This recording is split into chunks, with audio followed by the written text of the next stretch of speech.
4. bölüm. Güzel ay halqısını setip, 4 ay qishning yemek ishmikidan ancha qiynalmay chiqarib olgan edi. Mana mart oyi kirib, qor suvlari o'gizlarda cho'qi muz paydo qilib, erib eqishga boshlagan kunlar kelib edi. Qirishqandek na uni, na meyi qolmadi. O'g'li atdigandan beri nonning g'alvisini qilib, uning ko'nglini texmo parakand qilibdi. O o'g'lini yetilib, doim non oldigan tonish Navoiynikiga amalsiz quruq qo'l berishga majbur bo'ldi. Navoiyxondan po'qirab bo'g'ir chiqmoqda. O'chirada turgan odamlar ko'p. Ular qo'llarini uvlab, putlarini yerga urib, qorong'u qishning oxirgi sovuqlari bilan ilishmoqda. Mana o'chirat Go'zalayga keldi. U tonish ustamga qarab qo'yib, 1 kilo oshliq beldan sundi. 1 kilo biletga 5 non keladi. 5 non uchun 75 tiyin to'lash kerak. Ustam ayol kishining illiq qarashidan ahvolni tushundida issiq qo'li bilan biletni olgan bo'lib, Go'zalayning muzdek qo'lini qisib qo'yib, 5 nonni tutqizdi. Bola xushal bo'lib yarim nonni ushtumtib yeyishga boshladi. Qurilishlarda ish boshlashga texi 1 oy bor, deb o'yladi Go'zalay tivit yog'liqini ko'zigacha tushirib olib. Non silingan so'mkasini ko'ngilsizlab planglatib, 1 oygacha nimani xarajat qilaman? O'gizidagi qor ergili turdi. Qishdan beri biror qitim qor adalamadim. Kimga yelinsam bo'lar? Erxaq deganning qandiqiga chiray assa, shu hamon odamning ko'zining ichiga qaraydi ekan. Ali tezroq cho'ng bo'lsinmi? O'g'lim qachonmi onangni g'amdan qutuldirasan? U Navoiyning kichkina yaxshilik uchun, uning badanidan o'z halolati uchun nab izdiganiga g'azablandi. Durust. Güzel ayolning so'g'u qo'limi bir erga zo'r rahat beg'ishlay oladi. Lekin u er bo'lg'uchi uningga rahat beg'ishlag'uchining bu badli uchun azob chekadiganligini nemish o'ylamadi. Bo'libmi Go'zalaydek nozik, hissiyatchan ayollar texmi shundoq. U doim do'stlarga men dunyoda eng yergindigan narsa erlar. Ularning har qandaqidan yerginiman. Nemishqa desanglar, ular o'z nafsi uchun sizning maylingizni bir tiyinga arzimas qilib etadi. U qiliqi bizni odam ko'rmagini deydi. Shuning uchun u erlardan ayrilgandan beri erlarga hojatman bo'lib yelindi. Lekin ularning talablariga sovuq javob berdi. Erlar jamiyatda boshqaruvchi, yaratquchi va qo'g'dug'uchi o'rinda turdi ekan. Shuning uchun bir ayolning ularga hojati tushmay qolmaydi ekan. Shuning bilan erlar yana shaxsiyatchi, xiyonatchi, bulongchi ekan. Ayollar yashash uchun gohida o'zi yomon ko'rgan odamlarga yelinishga, gohida o'ziga yaxshilik qilgan odamlarga olishga majbur bo'ldi ekan.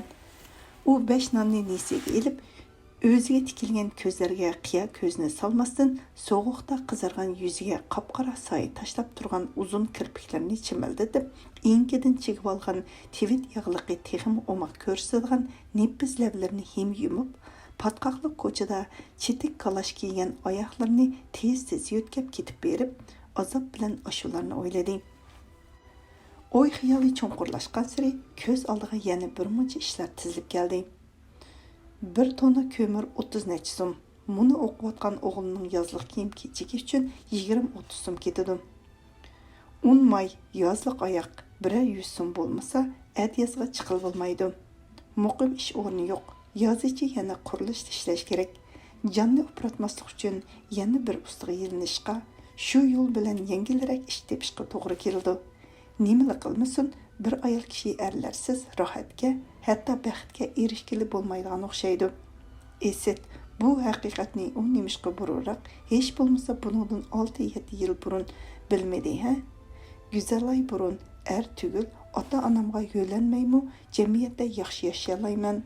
Manga har qanday joyda istiqbolning ishki ochiq deb o'ylaydi. U chaqlarda u o'zini alohida qobiliyat va fazilat egasi hisoblaydi. U o'zila jur'at qila olsa, biror nahiyaga berib san'at umikida naqsha esa 2-3 qitimliq o'yin qo'yishdan keyin dong chiqarib, davrning nurliq cho'lponlaridan bo'lishiga ishonadi. Lekin u nima uchundir 1961-yilga qaytib kelgandan tortibla biror maktabda san'at muallimi bo'lishni orzu qilib qoldi. Do'stlari uningdan shuncha talanting bilan nimishqa san'at sohasida dong chiqarishga urinmaysan deb so'raganda, u mayislanib Өзіммі білмеймін, артист болмен деп оқыдым, немішқыдыр сәхнеге шыққым келмейді дейді. Bir күні Эланур оның көзінің ішіге қарап тұрып, «Сен кімге тартышып, ата-анаң білән чет елге кетмей қеп қалдың?» деп сорды. Güzelay birдilla o'ngdidi, so'g'uqlar qilib, «Vatanimga tartishib» dedi. «Nemishqa artistlik qilmasdan san'at muallimi bo'lman deysan?» «Tang, birini ranjitmaslik uchun shunda qilmoqchimi? Hech kim bilan chatqim yo'q», dedi Güzelay birдilla qizirib. «Nima? Sen hadislar mendan g'alati savollarni so'raysan?» «Meni bilmaydi dema. Ota-onang shuncha zo'rlsimi birga ketmay qilib qilishing. San'at o'maklari naqshchilikqa olamiz deysimi, artist bo'lmay muallim bo'lman deb turaverishing, bir kishi uchun sen uni to'limi?» «Bo'ldi qila, nimandaq aydaydigandu?»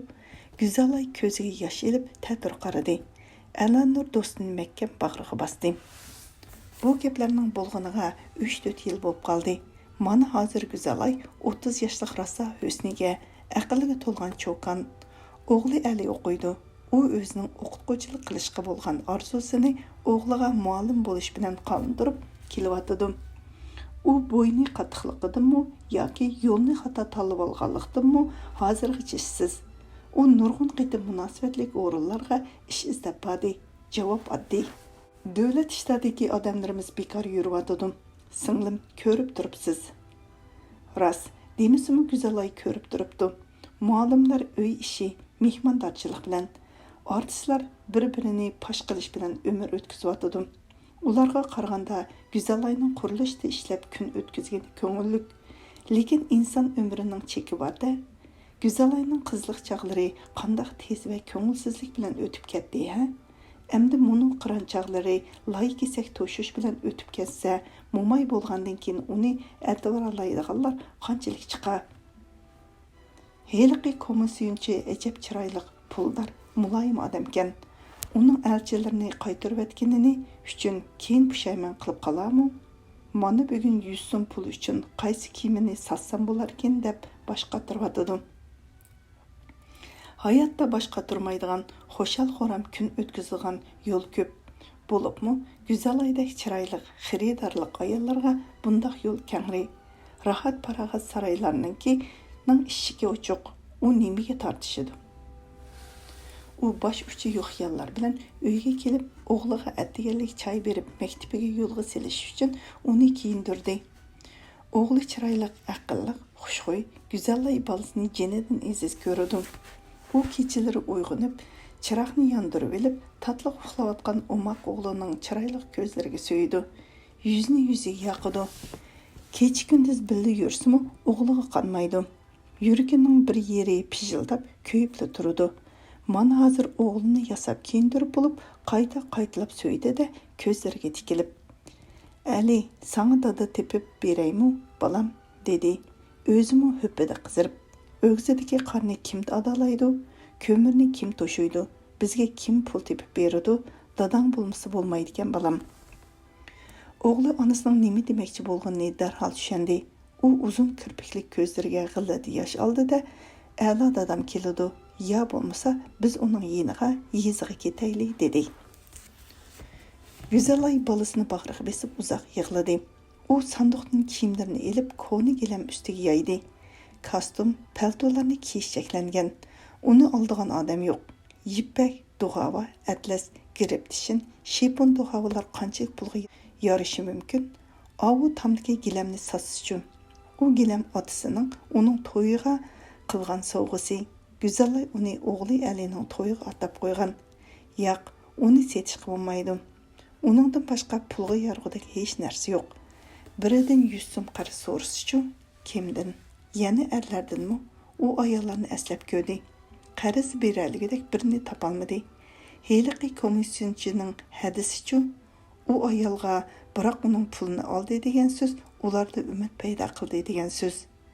Shu chog'da uning yodiga Эланур keldi. U yaqinda Urumchiga berib keldi. Bir necha oylik maoshi yig'ilib qoptikan, xeyli pul bilan kelgan bo'lishi mumkin. Uning ustiga Zulxumarning deyishicha to'yga saqlayotgan pulimi bor ekan. Güzelay qarz bo'lib beraladigan ayolning tepilganiga xo'shal bo'lib, kiyim-kechigini ratlab qaytadan sanduqqa selib atganda biri dalan eshikni chekdi. Güzelay darhol aynakka qaradi. Qatlashib qolgan yoqasini o'nglab, qoshlarini chimdib yimirib qo'yib, eshikka mangdi. Qarlig'ash keldi. Vichir qarlig'ash. Eshik derazangni och. Ha ha ha. Qaqaqlab kulib Zulxumar kirib keldi. Hajab yaxshi keldingmi? Dedi Güzelay uni yengil quchoqlab qo'yib. Ballaring tinchlikmi? Ballarga tinish, dedi Zulxumar birdila ko'ziga yosh ilib. Osmonni tutib ketdi. Bir mashina quralliq odam uyimizni qorishib olib, bechora Osmonning qo'llarini qarashtirib, Zulxumar Güzelayning bo'yniga kira silib yig'lab turib so'zlashga boshladi. Nimanda baxtsiz biz do'stim, nimanda vaqtda tug'ilib qoldik, mushumu kunmi, mushumu turmushmi? Güzelaymi do'stining dolqunliq sog'ish sochlarini silab birga yig'ladi. Ular karvatda o'tirib gap so'z qilishmay uzoq yig'lashdi. Esadashlar tugandan keyin Güzelay tasalli berdi. Hammamizlar shum peshona ekanmiz xo'tan. Yana kimlarni tutibdi? Roziya bechorachim. Texi anglamagan o'xshamamsan. Avval noyadan qo'rmashning bir oy burun Hoshirni turmaga aptikan. Savutib heliqi Urumchidan kelgan Nadirov yana bir qancha yoshlar biraqlab bir o'ltirishdilar, qo'lga ilinibdi. A'lani qo'lga olg'ili chiqqan mashina heliqi Zulya degan shujini tutib ketdim. Zulya A'lani qochirib etgan o'xshaydi. Bir shum xabar angladim. Bir necha otliq yoshlar A'lani chetga qochirib etish uchun ilib mang'an ekan. Chegara saqlovchilar bir qanchisini etib etibdi. O'lganlarning ichida A'lanimi bor ekan deyishadi, lekin jasadlarni ko'rgan odam yo'q. Zulxumar aldirab xabar yetkazganiga pushaymon qildi. U Güzelayning A'la bilan ajrashib ketganligi, ularning muhabbatining tugaganligidan deb qaraydi. Shunga Güzelayda bunchalik cho'ng o'zgarish bo'lishini o'ylamagan edi.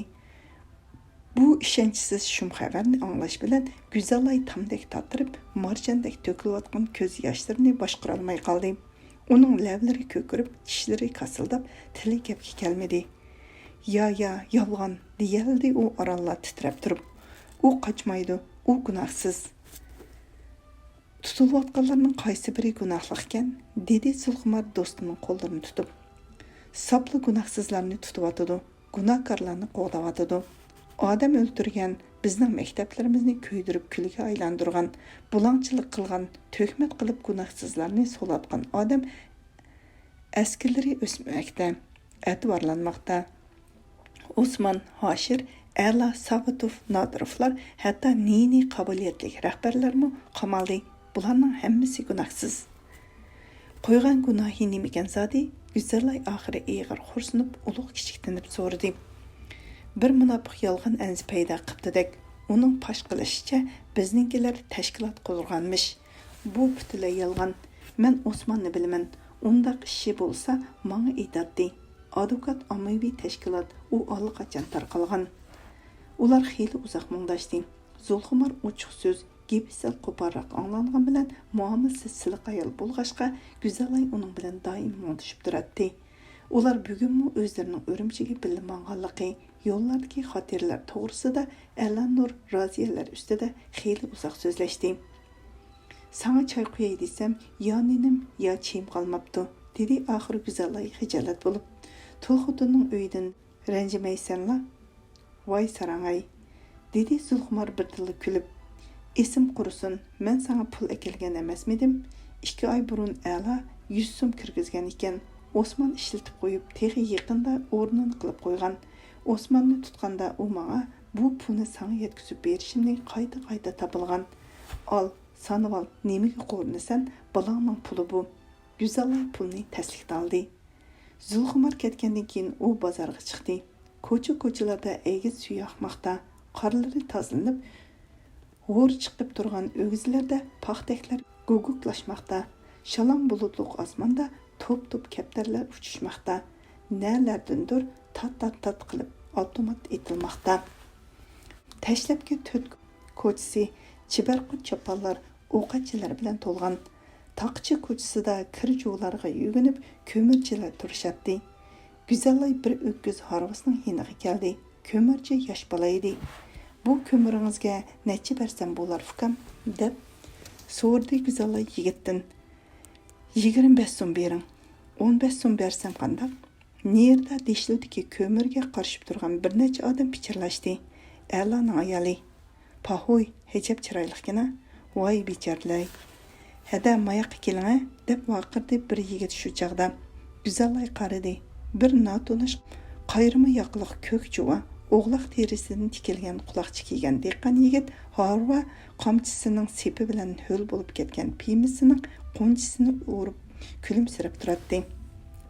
Go'zallay uning turqidan yomonlik sezmadi. U yigitning yeniga vadi. Assalomu alaykum, dedi yigit adab bilan salom berib. Siz Go'zallay hadam bo'lsiz-ku deyman. Ha, Elijon ukam, tinchlikmi? Rahmat sizga, tinchlik. Siz? Men A'lo akam bilan tuqqan bo'laman. Ko'mirdan qisilgan o'xshaysiz. Muni ko'mirni tushirib beraymi? Manga 300 kilo bo'lsa bo'ladi. Sizning ko'miringiz 1 tonnadan jiq o'xshaydi. Qo'rqmang, arzon beramiz, hada. Arzon bo'lsa qancha? Bekaga. Bu nima deganingiz? Bu ko'mirni bizning Shavduyjon bizga Go'zallay hadanglarga tushirib beringlar degashga sizga kelgan. Uyingizni qandoq toparmiz deb g'am qilib turatdik. Toza vaqtida uchirdingiz. Yo'l boshlab mening amisa. Bu qandoq bo'lgani? Toza joyda bo'ldi. Elijon hukumimizning haqqi. Ikki yigit Go'zallayning lag'mini pishqicha ko'mirni joylashtirib bo'lib, o'g'zidagi qonimi adalab bo'lishdi. Cho'ngraqi hadisiga chaqchaq qilib, o'g'zi yalang'ishib qoldi. Muzlab qolarsizmikin amdi deb kuldi. Kichki bir xurjunni injiqlab ko'tirib kirdi. Xurjundan süt bilan yo'g'irib yoqqan to'qashlar, qo'y go'shi, qiza, 10 va 5 kiloluk qalay tongda zig'ir meyi, qurutilgan pomidor, loza qatorliqlar chiqdi. Go'zallay nima deb rahmat aytishni bilolmay o'doqdi. Yigitlar uzab ketgandan keyin u kun peshindan oshqicha qaytib kelmagan Alidan ansirab qaytadan kiyindi. Tova dedi u palambaydan tushib ketib. Birdamda g'am qayg'u, birdamda yig'izar, yana birdamda xo'shallik. Texi atdiganlar qanday qilarman deb qayg'urib edim. Mana endi hammasi tal, biroq yana shu erlarga tayandim. Yo'q, bular pulmu, narsalarmi balamning haqqi. Lekin balammi erda? U balasini erdab o'ylab ich-ichidan xo'shal bo'ldi.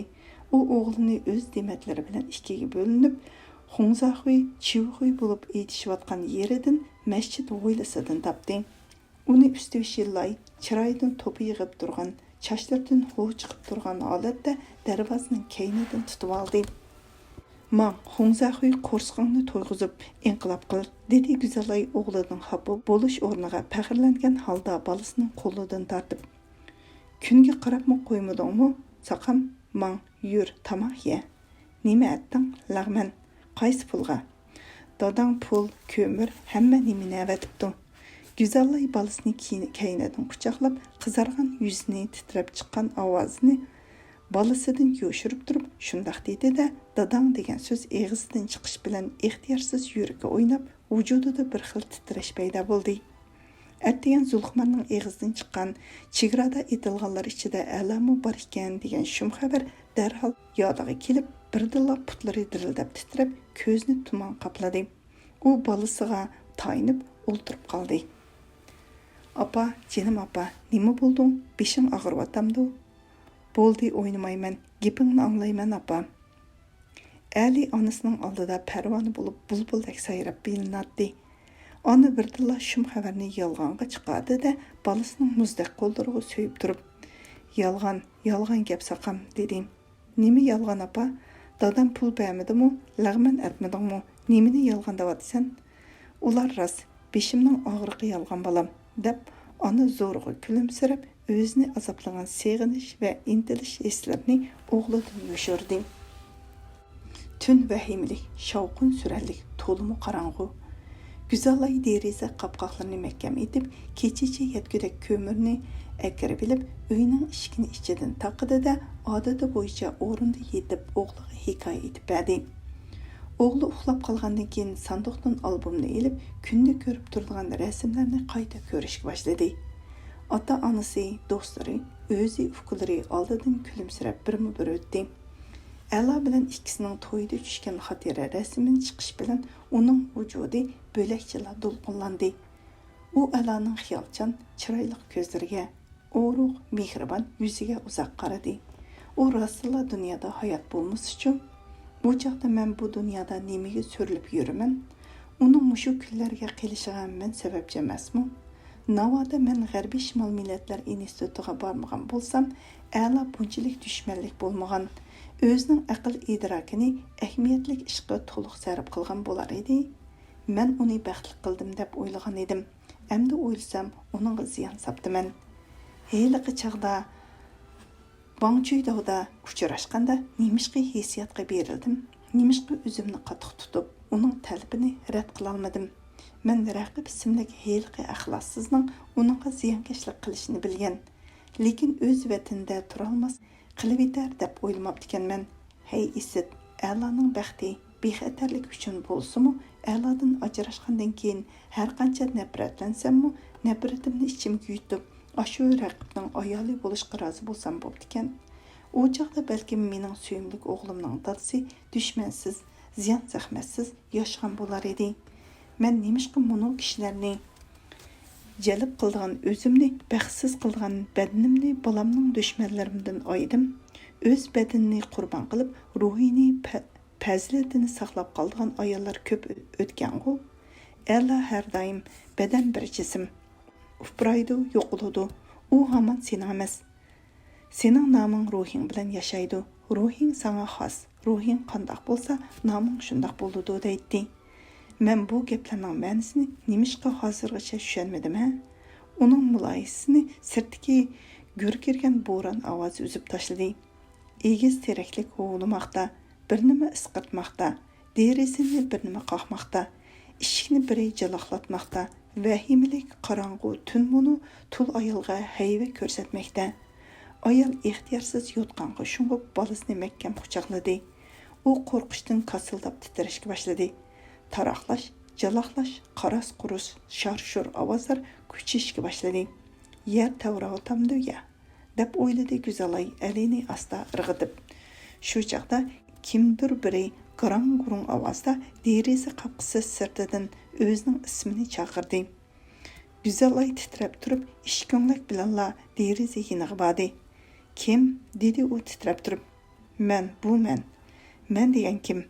Bu men raqib. Go'zalayning butun qo'rqishlari birdilla g'azabga aylandi. Nomus qilmamsiz, kechilib Tulxudining derisini yinida nima qilib yuraysiz? Men sizga xabar keldim, yomon xabar. Go'zalayning vujudi yana titradi. Nima xabarkan u? Uning tishlari kasildidi. Ishkini iching, uyga kirib aytman. Qo'rqmang, men sizga daxl qilmayman. Yo'qiling, tez yo'qiling. Undaq bo'lsa anglab qo'ying. A'lo o'ldi. O'ligi o'rmonliqda quzg'unga yem bo'lmoqda. Go'zalayning xuddi biri qonidan bo'g'ib olgandek ovozi o'chdi. Biri kaltak bilan urgandek beshi qaydi. U o'g'lining ustiga tashlandi-da, o'pka-o'pkisini bosolmay buqildab yig'ladi. Lekin uningga kelgan ko'ngil og'riqi buning bilan oxirlashmadi. Jahonda nimalar bo'layotganini u nerdan bilsin?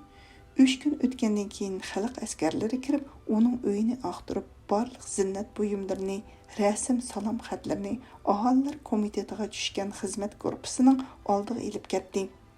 Go'zalayning uyini qo'lim qo'shnilardan belgilangan maxsus nazoratchilar kuzatadigan bo'ldi. Bu kuzatuvchilarning eng ochiq yomoni heliqi o'g'li qurilishda ishlaydigan Tulxutin edi. Burunqi mehribon, sodda, yavaş qo'shnisi birdilla bog'liqdan bo'shgan ishdak yomonlashgan. U Go'zalayning ismini o'zgartib, O'rus xotin deb oldi. Go'zalayning o'g'lini seriq kuchuk deb chaqirdigan bo'ldi. Ammo Ali bo'sh kelmaydi. U qo'shni ayolni qora qanchuq deb chaqirdi. Onasi xafa bo'lsa, Ali texmu adaytdi.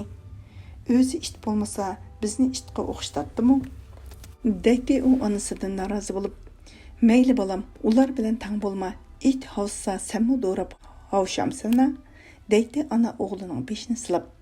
Qarlar erib tugidi. Ko'chalardami egiz suvlari eqib bo'ldi. Baharning tunji elchilari qari xo'ja höbüblar kelib, o'rik shaxlarda sayrashdi. Alining legligi o'z tili bilan aytganda osmonning o'chitiga bordi. O'stin bo'ylarida chimanlar ko'kirib, tallar cho'kan jala chiqardi. Baharning bir yiqimliq atiganligi Ali uxlayotganda onasini xalq askarlari haydab ketdi. Ali uyg'onganda ikki xalq askarni qo'shni xotin boshlab kirdi. Biri Aliga: "Dadang aksilin qilabchi, opang shujing joyichi, sen ularni do'rma, seni mavu cho'ng onang baqsin" dedi. "Men qari qanjoqqa bol bo'ladimmi, qaring bo'lmasin" deb uningga olaydi Ali. Ali har kuni quruq non bilan so'quq suv ichib, bo'ynidagi oshqush bilan uy eshigini ichib, taqab xuddi cho'ng odamdek o'z-o'zini yolg'iz saqladi. Bola ne yig'lamadi, ne qo'rqmadi. U burunqidek sho'xliq qilmaydi. Peshayvonda neri ketmaydi. Ba'zida peshayvon to'rigiga yo'linib, uzoq-uzoq o'ltirib xiyol suratdi. Uning bolli qalbida nimalar borligini hech kim bilmaydi. Chunki uni qo'lin qo'shna, hatto do'stlarimni tashlagan. Bola albatta inson haqida o'ylaması kerak. İnson vafodimi, yuzsizlikdimi hamma jonliqlarga ulgu bo'la oladi ekan. Bo'lmasa, bolaning beshini silaydigan biri chiqmasmidi? Oxir Alining nenimi tugidi. Bola qo'rsoq ochlig'ida bir kuni o'stan bo'yida o'ltirib yig'layotdi. Bir yumshoq qo'l uning beshini siladi. Ali qaradi, u bir ayol ekan. Ayol uning to'pi yig'ib turgan mag'zini siladi. "Kimning bolasi sen?" "Alaning bolasi." "Nima? Opangning ismi nima?" "Güzelay." "Güzel, jinim do'stim, Güzel. Opang nerede?" Ayol balını yerden dest götürüp aldı ve yüzünü yüzüge yaktı. "Opam ahaliler komitetida so'liqda dadamni etivetti." "Dilarachu, u nerede?" Ayol balını bag'riga besib yig'lab ketdi. Nerede o'ltirgan xodikdan yeshi to'xtagan salmoqliq bir odam tushdi. "Nima bo'ldi, Adila? Bu kimning bolasi ekan?" "Sizga doim parmoni qilib beradigan heliqi do'stlarim Ala bilan Güzelning o'g'li ekan." Adila Alini harbiga o'ltirg'izdi. U yo'ldishiga: "Siz obro'li, huquqli odam bo'l. Aholi komitetiga berib, men uchun 4 ig'iz gap qilib, Güzelni qo'yvatsin" deb yelindi. Yo'ldishi harbkashlar aholilar komitetining mengishga ishorat qildi. Ular so'rab yurib oxiri aholilar komitetini topdi. Xizmat korpusining mas'uli egiz, oqsoq peshonasidan ikki ko'zning quyruqini bo'ylab cho'nqur ikki qo'riq yuzini tilgandek enkiga tushib ketgan, so'g'uq chiroy, yo'g'on burun odam ekan. "Sizning naringiz davlat kadri?" dedi Adila salom soatsizla uningga devaylab. "Himoyasiz, gunohsiz tul ayolni qamab, narsida bolasini ko'chaga tashlab qo'yib, nomus qilmamsiz? Güzelay nerede?" Boshliq Adiladan qo'rqdi. Chunki uning gapi rost edi. Boshliq o'zimi Güzelayning nima gunohi borligini bilmaydi. Bola bilan kori bo'lmaganligimi rost edi. "Güzel qani, bilmamsiz? U kim? Talantli artist. Sizda kallasi ishlamaydiganlardan yuzini havonchada yanchisa, Güzelning bir tal tirnoqi tirilmaydi." Bu gapni anglab boshliqning chiroyi tatirib, lavrilar titradi. "Adila xafa bo'lmang", dedi yo'ldishi salmoqliq bilan ondan boshliqqa qarab kulimsiradi. "Men oblastlik inqilobiy komitetga yangidan vazifaga tayinlanib keldim. Xalq qo'g'dash bo'limiga mas'ul muavin mudirman. Güzelayni ko'rishga bo'lamdi?" "Bo'ladi, albatta bo'ladi", dedi boshliq oqsab mengib. Adila qorong'u zaydi rezlari kesak bilan to'silgan uyga birinchi bo'lib besib kirdi. "Güzel, qani sen adash?" Adila qorong'udan Güzelning yig'i aralash ovozi anglandi. Ular tapsida quchoqlashdi. Xizmat guruhi boshlig'i Adilaning yo'lishini boshlab chiqib ketdi. Ular qaytib kirganda solaxonda yo'ruqliq paydo bo'lgan. Zig'ir paxili selingan koni uyda ayol aralash qo'llari bog'langan, yuzlari ko'kargan, ruhi tushgan, chiroyi so'lg'in 20 necha odam tiqilishib o'ltirishatdi.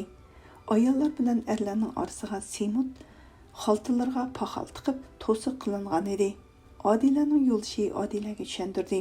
"Men hozir telefonda yuqori bilan so'zlashdim. Hozircha Güzelayni qo'yib berishga bo'lmaydi ekan. Shaharlik harbiy idora qilish komiteti bu ishga mas'ul ekan. Texi anzi turg'izilmagan o'xshaydi. Nemala bo'lmasin, yuqorining o'z oldiga turma qurmaslik to'g'risida yo'l yo'riqi bor. Biz siyosat bo'yicha ish qilaylik." Güzelay tushundi. U o'g'lini do'stiga topshirdi. U so'yimlik o'g'lini ko'z yoshi bilan uzitib qoldi. Endi ular qachon ko'risharkin?